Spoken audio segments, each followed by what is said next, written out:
Sabe aquela disputa acirrada entre cidades para ver quem atrai mais empresas e, claro, mais empregos? É uma competição que a gente vê no mundo todo. Cada prefeitura tentando ser mais atraente que a vizinha. Mas e se a principal ferramenta usada nessa batalha toda não estiver funcionando como a gente imagina?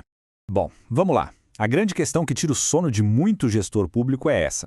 Afinal, como se vence essa corrida por empregos?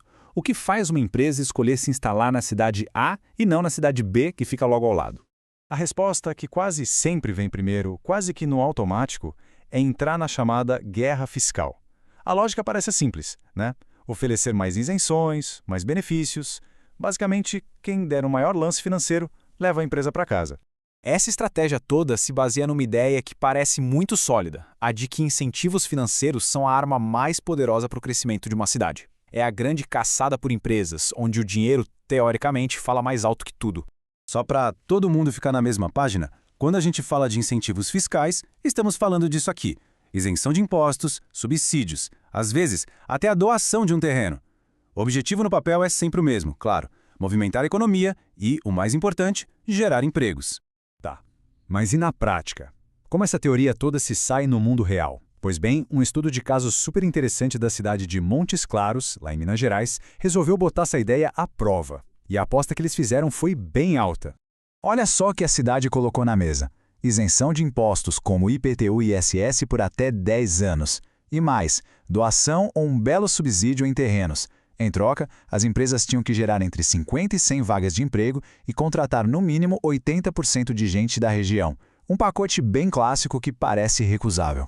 Mas e se essa aposta toda estivesse, digamos, um pouco equivocada? A pesquisa foi a fundo, foi conversar com quem realmente importa, os líderes das empresas que receberam esses benefícios. E o que eles descobriram, foi no mínimo surpreendente. E aqui vem a primeira bomba, direto da fonte. Um gestor de uma empresa em Montes Claros disse, com todas as letras, para nós, o incentivo municipal significa quase nada. Pensa só, uma frase que simplesmente vira de cabeça para baixo toda a lógica da guerra fiscal. Aí a gente vai para os números e entende o porquê. Sabe todo aquele pacote de isenções municipais? Na prática, ele reduzia só de 1 a 2% o custo total de impostos de uma empresa. É um valor que, na visão de quem comanda um negócio grande, chega a ser irrelevante. E o mais curioso é que essa percepção não era só do lado das empresas. Até alguns gestores da própria prefeitura admitiram que, olha, esses incentivos já não eram mais o fator decisivo que fazia uma empresa escolher Montes Claros. Certo. Se não é pelo dinheiro, então é pelo quê? Se os incentivos fiscais não são a carta na manga, o que é que realmente pesa na balança na hora de uma empresa decidir onde vai montar sua operação? A pesquisa revelou um outro universo de prioridades. E essa comparação aqui, olha, ela mostra o tamanho do desencontro. De um lado, o que as cidades oferecem, isenção fiscal, terreno, subsídio. Do outro, o que as empresas de verdade querem, qualidade de vida para os seus funcionários, um governo amigável e até uma cidade bonita, bem cuidada. Mas o que seria um governo amigável? Um dos gerentes entrevistados deu uma explicação perfeita. Não se trata de ignorar as regras, mas de colaborar.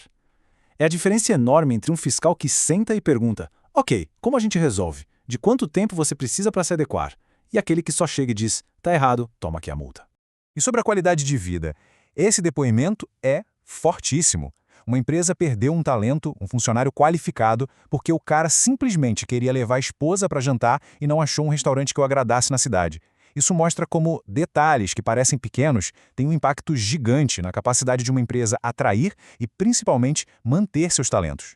Só que o buraco é ainda mais embaixo. A estratégia de só atrair empresas, sem pensar num plano maior, num ecossistema, acabou criando um custo que ninguém via, uma economia local totalmente desconectada, sem sinergia nenhuma.